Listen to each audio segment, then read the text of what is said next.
بلکہ میں ایک اور حدیث پڑھا تے تہاڈا دل میں نہ تڑپے گا اس حدیث نو سن کے۔ نبی پاک علیہ السلام نے فرمایا، رحمت للعالمین نبی نے فرمایا، شیما دے ویر نے فرمایا، رب دے حبیب نے فرمایا، جنت دے سرتاج نے فرمایا، میرے آقا علیہ السلام نے فرمایا،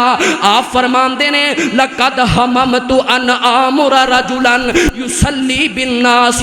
ثم احرک علی رجال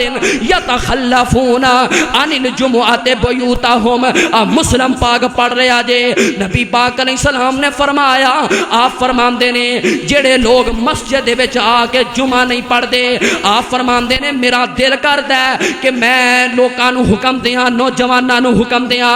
بالن کٹھا کیتا جائے، لکڑیاں کٹھیاں کیتیاں جان، بالن کٹھا کر کے لکڑیاں کٹھیاں کر کے تے میں انہاں لوکاں نو انہاں دے سمیت انہاں دے گھراں نو اگ لا کے ساڑ دیاں جڑے لوگ مسجد وچ جمعہ پڑھن نہیں ہوندے۔ اوئے اس نبی دی میں تینوں گل سنا رہا ہاں جڑا نبی تے رحمت للعالمین نبی ہے، جڑا نبی تے امت دا غم نہیں برداشت کردا، جڑا نبی تے امتی دے پیر اندر کنڈا لگے تے میرے نبی نو وارا نہیں کھاندا۔ او نبی نو اینی نفرت اس بندے نال جڑا جمعہ نہیں پڑھدا گھر سو رہندا ہے، جن سمجھیا جمعے دا دن تے چھٹی دا دن ہویا کردا ہے۔ او نا نا میرے ویر، جمعے دا دن تے عبادت دا دن ہویا کردا